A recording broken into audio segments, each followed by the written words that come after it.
प्रिय विद्यार्थियों नमस्कार। राजकीय महाविद्यालय बस्सी के BA पाठ प्रथम के इस YouTube चैनल में आप सभी का स्वागत है। विद्यार्थियों, इकोनॉमिक्स में आज हम एक बहुत महत्वपूर्ण चैप्टर जिसे ये कहा जाता है कि यदि ये नियम समझ में आता है तो आप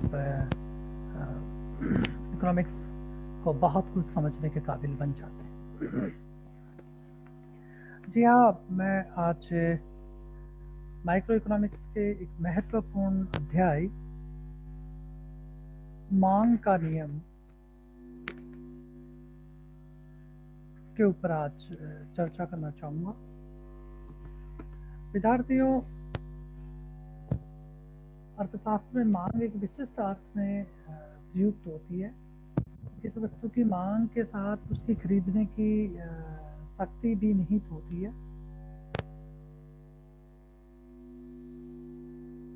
मांग की अवधारणा के साथ किसी दिए हुए समय, स्थान और दी हुई कीमत, इन तीनों को हम विश्लेषण करते हैं। आज के इस चैप्टर में हम दो प्रमुख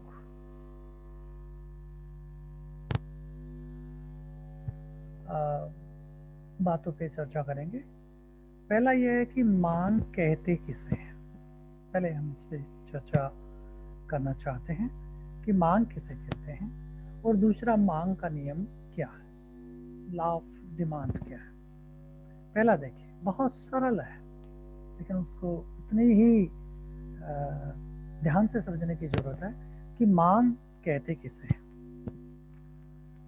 किसी वस्तु की मांग किसी निश्चित समय में सभी संभव मूल्यों पर उस वस्तु की उन मात्राओं की सूची है जिन्हें वो खरीदने के लिए तत्पर होंगे। तो अभी पूर्व में मैंने आपको ये बताया था कि जब हम मांग की अवधारणा का विश्लेषण करते हैं तो स्थान, समय और कीमत, इन तीनों की बातें हमें करनी है। यदि हम इनको इग्नोर करते हैं तो फिर कोई अर्थ नहीं रह जाता है मांग के अर्थ के संदर्भ में। तो मांग में क्या चीज खास है देखेंगे आप। पुनः मैं एक बार इसको रिपीट करता हूँ। किसी वस्तु की मांग किसी निश्चित समय में सभी संभव मूल्यों पर उस वस्तु की उन मात्राओं की सूची है जिन्हें वो खरीदने के लिए तत्पर होंगे। यानी विभिन्न कीमतों पर मांग की मात्राएं भिन्न भिन्न होगी। ये मांग अनुसूची बन जाती है और किसी निश्चित समय में सभी संभव कीमतों पर किसी वस्तु की कितनी मात्रा खरीदने के लिए कोई तत्पर है, ये मांग कहलाती है। परिभाषात्मक रूप से हम देखें, मांग एक वस्तु की मात्राओं को बताती है जो उपभोक्ता अन्य बातें समान रहने पर, आगे जाकर के हम देखेंगे कि अन्य बातें समान रहने को सेटेरिस पेरिबस भी कहते हैं अंग्रेजी में। लैटिन भाषा का शब्द है सेटेरिस पेरिबस। इसका अर्थ है अन्य बातें समान रहने पर, या अंग्रेजी में इसको कहते हैं अदर थिंग रिमेनिंग दी कॉन्स्टेंट। अन्य बातें समान रहने पर समय की एक निश्चित अवधि में प्रत्येक संभव कीमत पर खरीदने के योग्य तथा इच्छुक होते हैं। यानी मांग एक वस्तु की उन मात्राओं को बताती है जिन्हें उपभोक्ता अन्य बातें समान रहने पर समय की एक निश्चित अवधि में विभिन्न कीमतों पर खरीदने के योग्य तथा इच्छुक होते हैं। तो यहाँ पर मांग के तत्व में यदि हम इस परिभाषा को देखें तो दो बातें बहुत महत्वपूर्ण रूप से उभर करके आती है।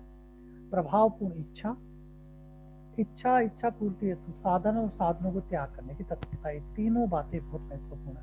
आपकी इच्छा होनी चाहिए, इच्छा की पूर्ति के लिए आपके पास साधन यानी आय होनी चाहिए, और उस आय को खर्च करने की आपकी तत्परता हो, तभी हम ये कहेंगे कि वो प्रभावपूर्ण मांग है। दूसरी बात, मांग किसी दी हुई कीमत पर मांगी गई मात्रा है। तो यहाँ पर मांग का क्या अर्थ है? किसी दी हुई कीमत पर मांगी गई मात्रा है। मांग समावधि से संबंधित रहती है। अब ये देखिए कि एक निश्चित समावधि के दौरान विभिन्न संभव कीमतों पर किसी वस्तु की मांगी जाने वाली मात्रा को मांग के नाम से जाना जाता है। अगला इस वीडियो का महत्वपूर्ण हिस्सा, मांग का नियम किसे कहते हैं, लॉ ऑफ डिमांड किसे कहते हैं। देखिए बहुत सरल ढंग से हम इसको देखें तो अल्फ्रेड मार्शल ने सबसे अधिक योगदान मांग का नियम का दिया है।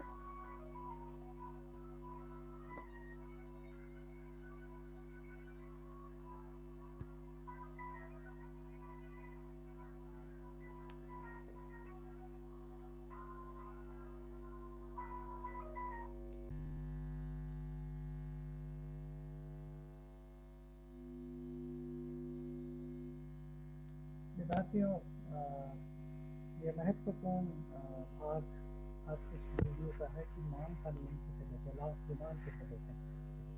आप सभी जानते हैं कि मांग के नियम में सबसे अधिक यदि किसी का कंट्रीब्यूशन है तो अल्फ्रेड मार्शल का है।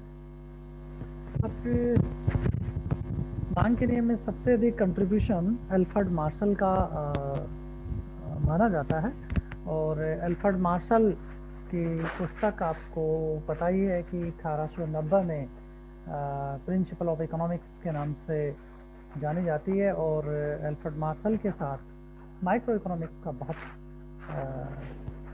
विषय के रूप में बहुत डेवलपमेंट हुआ। तो अल्फ्रेड मार्शल के अनुसार मांग के नियम की परिभाषा है, सामान्यतया अन्य बातें समान रहने पर वस्तु की मांग तथा कीमत में विपरीत संबंध होता है। There is inverse relation between demand and price of a commodity is called the demand law of demand. यहाँ पर खास बात हम देखेंगे कि सामान्यतया यानी सामान्यतः यह नियम लागू होता है, इसका मतलब कुछ अपवाद हो सकते हैं। क्या अपवाद है ये आगे जाकर देखेंगे। अगली बात, अन्य बातें समान रहने पर, अभी पूर्व में बताया था कि एक वस्तु की मांग को कई वेरिएबल प्रभावित करते हैं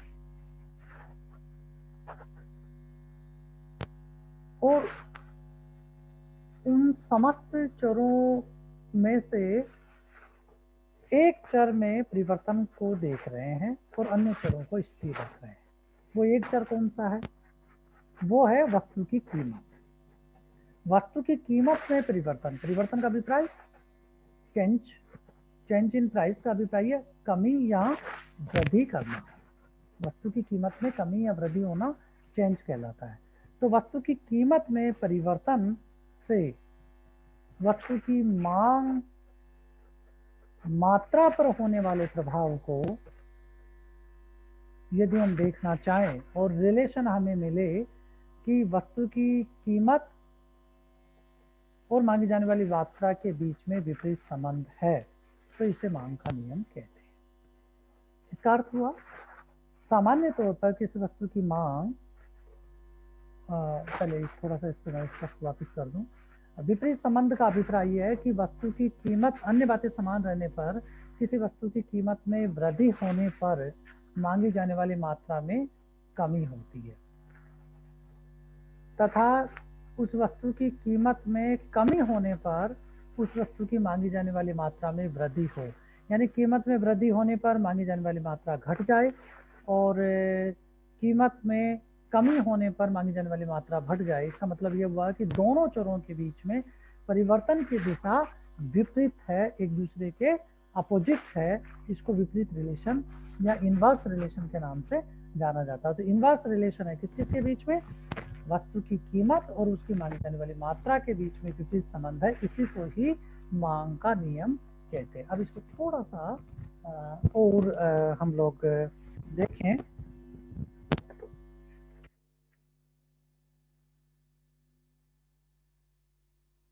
तो हम इसे ये कह सकते हैं कि मांग का नियम ये बतलाता है कि अन्य बातें स्थिर रहने पर एक वस्तु की कीमत के घटने पर उस वस्तु की मांग की मात्रा में वृद्धि होगी और कीमत के बढ़ने पर उसकी मांग की मात्रा में गिरावट आएगी। उपयुक्त कथन में अन्य बातें स्थिर रहने पर वाक्यांश बहुत महत्वपूर्ण है, जिसको मैंने कहा था कि अदर थिंग्स रिमेनिंग भी कांस्टेंट कह सकते हैं या लैटिन भाषा में सेटेरिस पेरिबस शब्द यूज किया गया है, वो बातें बहुत महत्वपूर्ण है। तो अन्य बातें क्या हैं, उसमें हमें देखना है कि उस वस्तु की मांग को प्रभावित करने वाले तत्व कौन कौन से हैं, पहले ये समझें। तो यहाँ पर हम देखें कि सामान्य तौर पर किसी वस्तु की मांग उस वस्तु की कीमत यानी प्राइस ऑफ एक्स, जिस वस्तु की हम चर्चा कर रहे हैं उसको प्राइस ऑफ एक्स कह दें, मतलब जिस वस्तु को की चर्चा करें उसको एक्स वस्तु कह दें और उसकी कीमत को प्राइस ऑफ एक्स कह दें। तो एक्स वस्तु की चर्चा हम कर रहे हैं, तो उस वस्तु की एक्स वस्तु की मांग उस एक्स वस्तु की कीमत प्राइस ऑफ एक्स, अन्य वस्तु की कीमत, अन्य वस्तु को वाई वस्तु कह दे तो उसकी कीमत को कहेंगे प्राइस ऑफ वाई, अन्य वस्तु की कीमत प्राइस ऑफ वाई, उपभोक्ता की आई को हम वाई से व्यक्त कर रहे हैं, रुचि टेस्ट, आदतें तथा उसके पास विद्वान संपत्ति वेल्थ अर्थात सामाजिक स्तर के द्वारा निर्धारित होती है। इस प्रकार demand of X is the function of price of X, price of Y, M T and wealth. तो हम इसको यूँ कहते हैं, demand of X is the function of price of X, price of Y, income of the consumer, tastes and preferences of the consumer, and wealth और social economic condition of the consumer। सामान्यतया रुचियों और आदतें तथा संपत्ति का सही मापन नहीं हो पाता है। तो अतः मांग फलन में तीन महत्वपूर्ण चर कि हम यहाँ पे विशेष रूप से चर्चा कर रहे हैं, price of X, price of Y और एम को ही शामिल किया जाता है। तो इसका मतलब ये हुआ कि किसी वस्तु की मांग उस वस्तु की कीमत, उससे संबंधित अन्य वस्तु की कीमत, उपभोक्ता की आय एम, उसकी रुचि और वेल्थ के ऊपर निर्भर करता है। टेस्ट और वेल्थ है उसको माफ करना भी संभव नहीं, और रुचियाँ कुछ इस प्रकार की होती है कि कुछ तो बदलती रहती है, कुछ बहुत लंबा समय तक एक साथ बनी रहती है। तो हम इसके ऊपर चर्चा नहीं कर रहे। तो तीन चरों को चर्चा क्यों नहीं कर रहे, उसका कारण यह है कि माफ करना इसका थोड़ा सा मुश्किल है। पर तीन चर price of X, price of Y और एम, उस वस्तु की कीमत, जैसे हम ये कहें कि पेन को एक्स वस्तु कह दें तो पेन की कीमत को प्राइस ऑफ एक्स कहें, और पेंसिल की कीमत को प्राइस ऑफ वाई कहें, और उपभोक्ता की आय को एम कह दें। तो ये तीन चर है जो किसी वस्तु की मांग के स्तर को निर्धारित करते हैं। अब यहाँ पर देखिए, ये जो फंक्शन दे रखा है इसको बहुत ध्यान से समझने की जरूरत है। ये मांग फलन है, demand of X is the function of. यहाँ पर दो प्रकार के जो ये समीकरण दे रखा है, ये फलन दे रखा है, इसमें एफ फलन को बताता है, किन किन एफ फलन को बता रहा है, और दो चरों के बीच के संबंध को बताने वाले संकेत को एफ से व्यक्त किया गया है। अब दो प्रकार के चर है, एक बाईं तरफ वाला चर और एक जो इक्वल टू के चिन्ह है, समीकरण इसको कहते हैं, इक्वल टू में दाईं तरफ वाले चिन्ह। बाईं तरफ वाले जो चर है वो मांगी जाने वाली मांग की मात्रा है। मांग की मात्रा को हमने dx के द्वारा व्यक्त किया है। मांग की मात्रा दाईं तरफ वाले चर पर निर्भर करते हैं। इसका मतलब यह हुआ कि मांग की मात्रा निर्भर करती है दाईं तरफ वाले वस्तु की कीमत, अन्य वस्तु की कीमत और उपभोक्ता की आय, रुचियां और उसकी वेल्थ स्टेटस के ऊपर निर्भर करती है। तो यहाँ पर डिमांड ऑफ एक्स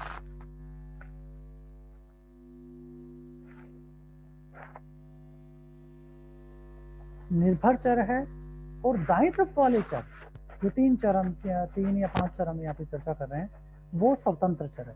स्वतंत्र चर किसे कहते हैं? जिसके कारण परिवर्तन होता है मॉडल में। और परतंत्र चर किसको कहते हैं? जिसमें परिवर्तन होता है। तो मांग मात्रा में होने वाला परिवर्तन स्वतंत्र चरों px, py और m पर निर्भर करता है। तो दो प्रकार के चर हुए, स्वतंत्र चर और निर्भर चर। यहाँ पर मांग फलन डिमांड ऑफ एक्स मानी जाने वाली मात्रा, डिमांड ऑफ एक्स एफ संकेत के रूप में व्यक्त करा है। Demand of X is the function of price of X, price of Y और एम के द्वारा हम इसको व्यक्त कर रहे हैं। तो यहाँ पर हम ये कह सकते हैं कि अन्य बातें समान रहने पर हम यहाँ पर एक वस्तु की मांग पर कई तत्वों का प्रभाव पड़ता है, ये विश्लेषण कर रहे हैं। कौन कौन से इसलिए हम अन्य तत्वों को स्थिर रख करके बतला सकते हैं कि विभिन्न कीमतों पर उपभोक्ता एक वस्तु की कितनी कितनी मात्रा खरीदेगा। यानी किसी वस्तु की मांगी जाने वाली मात्रा बहुत सारे तत्वों का प्रभाव पड़ता है, पर एक तत्व में को परिवर्तन करें और अन्य चरों को स्थिर रखें। अन्य चर कौन कौन से हैं? मांग के नियम के संदर्भ में कीमत में परिवर्तन किया जाता है और अन्य चर शेष जो चर है P Y M T W इनको कांस्टेंट रख रहे हैं। तो इन P Y M tastes wealth इनको कांस्टेंट रख करके केवल पी एक्स में परिवर्तन करने पर, अब चूंकि ये स्वतंत्र चर है, इसमें परिवर्तन होता है, इसके कारण डीएक्स में परिवर्तन होता है, ये देखा यहाँ पे जा रहा है। तो यहाँ पर अन्य बातें समान रहने पर तीन चीजें बहुत महत्वपूर्ण रूप से है। उपभोक्ता की आमदनी, सर्वप्रथम उपभोक्ता की आमदनी को स्थिर मान लिया जाता है। दूसरे शब्दों में उपभोक्ता की क्रय शक्ति स्थिर रहती है या अपरिवर्तित रहती है। आगे चलकर हम देखेंगे कि आमदनी के बढ़ने या घटने पर मांग वक्र बाईं तरफ या दाईं तरफ शिफ्ट हो जाता है। अब देखिए मैं एक शब्द यूज कर रहा हूँ, शिफ्ट होना, विवर्तित होना।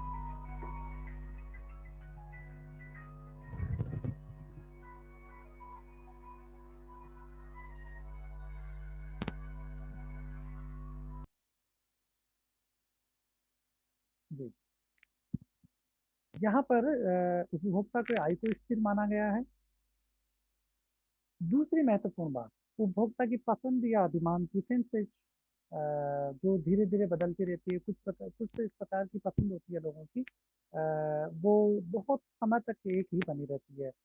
जैसे खाद्यान्नों के संदर्भ की खाद्य सामग्री की आपकी आदतें, मकानों की आपकी आदतें, लेकिन कुछ ये लंबे समय तक एक साथ बनी रहती है। लेकिन कुछ आदतें ऐसी होती है जो समय के साथ तुरंत बदलती रहती है। जैसे आपकी कपड़ों के प्रति, श्रृंगार के प्रति, ये सारी चीज़ें हैं, वो बहुत तेज़ी से बदलती रहती है। तो यहाँ पे माना गया है मांग के नियम के अंतर्गत कि इसकी रुचियाँ कांस्टेंट रहती है, स्थिर रहती है, ताकि विश्लेषण सरल ढंग से हो जाए। अन्य वस्तुओं की कीमतें, मांग के नियम में अन्य वस्तु की कीमतों को भी स्थिर रखना होता है। वस्तु एक दूसरे से पूरक हो सकती है या प्रतियोगी हो सकती है। तो यहाँ पर उनकी जो कीमतें हैं उनको कांस्टेंट रखा जाता है, कांस्टेंट रख करके विश्लेषण किया जाता है। भावी कीमतों के संदर्भ में प्रत्याशाएं,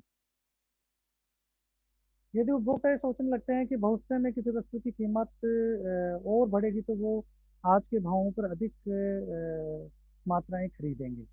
अतः मांग के नियम में भावी कीमतों के संबंध में प्रत्याशाएं या संभावनाओं को भी स्थिर माना गया। तो देखिए मैं फिर कह रहा हूँ, अन्य बातें समान रहने के अंतर्गत उपभोक्ता की आय, अन्य वस्तुओं की कीमतें, उपभोक्ता की पसंद, कीमतों में होने वाले भविष्य में होने वाले परिवर्तनों, इनको स्थिर मान करके विश्लेषण किया जाता है, मांग का नियम का अध्ययन किया जाता है। तो यहाँ पर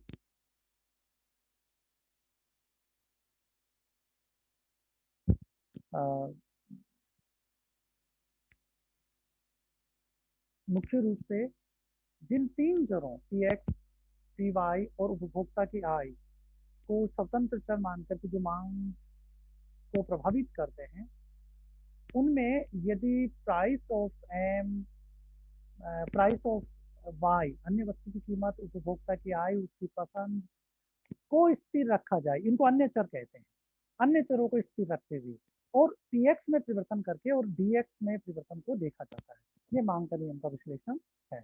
मांग के फलन को सामान्य तौर पर एक 0 डिग्री का समरूपी फलन माना जाता है। ये बहुत महत्वपूर्ण बात है।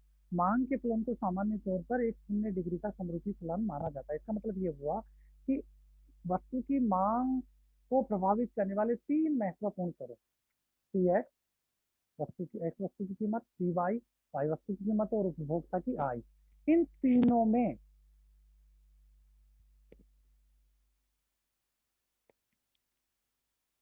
यदि समान अनुपात में परिवर्तन होता है, यानी कीमतें भी 10% बढ़ जाए, उपभोक्ता की आय भी 10% बढ़ जाए, और वाई वस्तु की कीमत भी 10% बढ़ा दी जाए, तो मांग मात्रा में कोई परिवर्तन नहीं आएगा। यानी उपभोक्ता की आय 10% बढ़ जाए, कीमतें भी सभी वस्तुओं की कीमतें भी 10% बढ़ जाए, तो मांग मात्रा पूर्ववत बनी रहेगी, स्थिर रहेगी। यानी मांग फलन 0 डिग्री का समरूपी फलन होगा, मतलब कोई भी परिवर्तन नहीं होगा मांग मात्रा पर। ये इसको कहते हैं, मांग फलन को सामान्य तौर पर 0 डिग्री का समरूपी फलन कहा जाता है। किसी एक चर के प्रभाव को ज्ञात करने हेतु, जैसे पी एक्स का प्रभाव ज्ञात करना चाहते हैं, तो अन्य चरों पी वाई और एम को स्थिर मान लिया जाता है। ये अन्य बातें समान रहने की बातें मान्यता है। सामान्य वस्तु के लिए वस्तु की कीमत तथा उसकी मात्रा, सामान्य वस्तु के लिए वस्तु की कीमत तथा इसकी मांगी जाने वाली मात्रा में प्रतिकूल फलनात्मक संबंध होता है, इनवर्स फंक्शनल रिलेशन होता है। किस किस के बीच में? वस्तु की कीमत पी एक्स तथा उसकी मांगी जाने वाली मात्रा डी एक्स या एक्स। तो पी एक्स और डी एक्स के बीच में इनवर्स फंक्शनल संबंध होता है।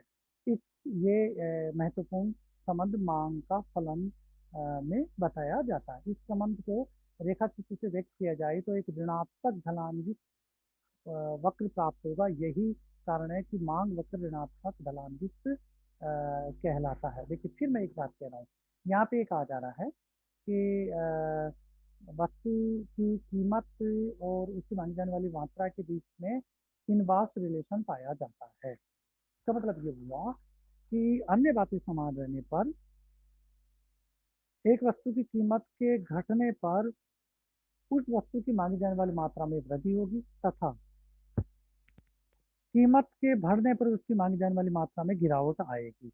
उपयुक्त कथन से अन्य बातें स्थिर रहने पर वाक्यांश बहुत महत्वपूर्ण है, इसलिए ये बात यहाँ पे कही गई है। तो वस्तु की कीमत में कमी होने पर मांगी जाने वाली मात्रा बढ़ती है, वस्तु की कीमत में वृद्धि होने पर मांगी जाने वाली मात्रा में कमी होती है। इसका मतलब ये हुआ कि जिस कीमत बढ़ने पर मांगी जाने वाली मात्रा घटती है, यानी एक चर में वृद्धि होती है, दूसरे में कमी होती है। स्वतंत्र चर में वृद्धि होने पर परतंत्र चर में कमी होती है, स्वतंत्र चर में कमी होने पर परतंत्र चर में वृद्धि होती है। तो यहाँ पर दोनों चरों के बीच में इनवर्स रिलेशन है। यही इसी कारण मांग वक्र ऋणात्मक ढलान युक्त होता है। तो जो वस्तु की कीमत और मांगी जाने वाली मात्रा के बीच में इनवर्स रिलेशन होता है, इसी कारण मांग वक्र ऋणात्मक ढलान युक्त होता है। अब मांग वक्र का निरूपण कैसे किया जाए, ये बातें हम देखें यहाँ पर इस भाग में। अन्य बातें समान रहने पर पी वाई एम टी और डब्ल्यू, यानी अन्य वस्तु की कीमत, उपभोक्ता की आय, उपभोक्ता की रुचि, की धन संपत्ति, वस्तु की कीमत तथा मांग की मात्रा में विपरीत संबंध होता है। अन्य बातें समान रहने पर वस्तु की कीमत तथा मांग मात्रा में विपरीत संबंध होता है। विपरीत का मतलब दोनों के बीच में ऋणात्मक संबंध होता है। वस्तु की कीमत में वृद्धि होने पर मांगी जाने वाली मात्रा में कमी होती है, वस्तु की कीमत बढ़ने पर मांग गिर जाती है, वस्तु की कीमत गिरने पर मांग बढ़ जाती है। ये इनवर्स रिलेशन कहलाता है, क्योंकि दोनों चरों में परिवर्तन की दिशा अलग अलग है, एक बढ़ता है तो दूसरा घटता है। अर्थात मांग वक्र ऋणात्मक ढलान युक्त होता है। मांग वक्र ऋणात्मक ढलान युक्त क्यों होता है? क्योंकि अन्य बातें समान रहने पर वस्तु की कीमत और उसकी मांगी जाने वाली मात्रा में विपरीत संबंध होता है। इसी मान्यता के आधार पर मांग वक्र का निरूपण किया जा सकता है। इसको हम जो देख सकते हैं कि सामने की शर्त, आपको ध्यान हो तो मैंने पिछले वीडियो में बताया था कि यदि एक वस्तु मॉडल है तो marginal utility of X equal to price of X होता है। यदि एक से अधिक वस्तुएं हैं और कीमतें समान है तो मार्जिनल यूटिलिटी ऑफ एक्स बराबर मार्जिनल यूटिलिटी ऑफ वाई होना चाहिए। ये सामने की शर्त है। यदि वस्तुएं एक से अधिक है और कीमतें समान है तो भी सामने की क्या शर्त होगी? Marginal utility of X by price of X, marginal utility of Y by price of Y, और इस प्रकार से marginal utility of N by price of N. या यूँ कह दें, marginal utility of X divided by marginal utility of Y equal to price of X बटा price of Y. अब यदि एक्स की कीमत बढ़ रही है, सामने की शर्त हुई, अब यदि एक्स की कीमत बढ़ती है इस समीकरण में, तो यहाँ पर इस पे विचार करें कि सामने की शर्त यह है कि एक्स वस्तु की सीमांत उपयोगिता और कीमत का अनुपात वाई वस्तु की सीमांत उपयोगिता और कीमत का अनुपात दोनों बराबर होने चाहिए, यह सामने की शर्त है। अब यदि एक्स की कीमत बढ़ जाए, यानी आप देखिए इस जहाँ मेरा प्रश्न चल रहा है, यहाँ पर इसमें प्राइस ऑफ एक्स की वैल्यू बढ़ जाए तो टोटल क्वेश्चन क्या आ जाएगा, भागफल क्या आएगा, ये इसकी वैल्यू गिर जाएगी। इसका मतलब ये हुआ कि एक्स की कीमत बढ़ जाने पर marginal utility of X divided price of X का जो अनुपात है is less than marginal utility of Y by price of Y हो जाएगा। तो इसका मतलब ये हुआ है कि वाई वस्तु से सीमांत उपयोगिताएं ज्यादा और वाई वस्तु की कीमत कम है, तो उपभोक्ता ऐसी स्थिति में वाई वस्तु का उपभोग बढ़ाएगा और एक्स वस्तु का उपभोग कम करेगा। एक्स का उपभोग कम किया जाएगा तथा वाई का उपभोग बढ़ाएगा, फलतः मार्जिन यूटिलिटी ऑफ एक्स बढ़ेगी क्योंकि एक्स की मात्राएं कम होती जा रही है। तो जिसकी मात्रा कम होगी उसकी यूटिलिटी बढ़ जाएगी और जिसकी मात्राएं बढ़ रही है उसकी यूटिलिटी सीमांत उपयोगिता गिर जाएगी, उपयोगिता हास्य नियम है।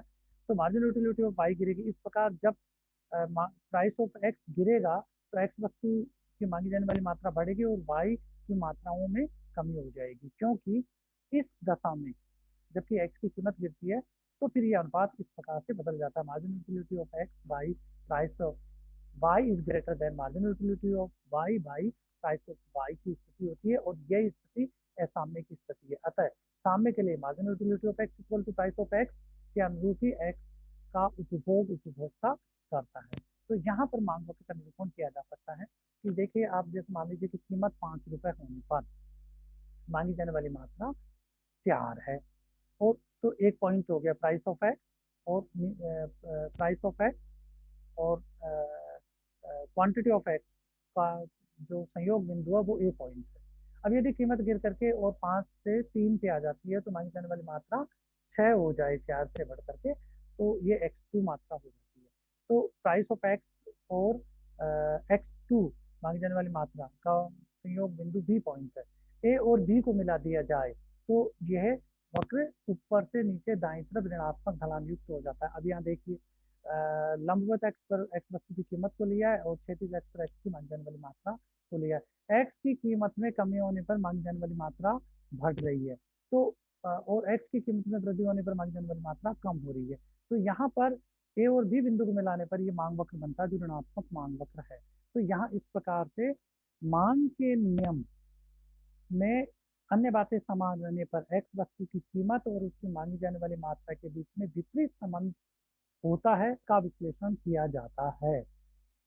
जब इसको रेखा चित्र में प्रेजेंट करते हैं तो ये मांग वक्र बन जाता है जो ऋणात्मक ढलान युक्त होता है। ऋणात्मक ढलान युक्त मांग वक्र क्यों होता है, उसका कारण होता है कि प्राइस ऑफ एक्स और डी एक्स एक्स की मांगी जाने वाली मात्रा में विपरीत संबंध होता है।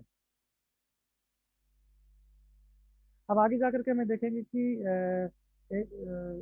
कीमत के घटने पर वस्तु की मांग की मात्रा बढ़ने के कारण क्या है। तो दरअसल इसका कारण है, दो प्रकार के कारण है, एक प्रतिस्थापन प्रभाव, एक आय प्रभाव, और एक तीसरा है कि कम कीमत पर नए क्रेता आ जाते हैं और उपभोक्ता अपने संतुलन को बनाए रखने के लिए कीमत के घटने पर उस वस्तु की अधिक मात्रा खरीदता है। प्रतिस्थापन प्रभाव, आय प्रभाव, ये आगे हम वीडियो में देखेंगे। तब तक नमस्कार।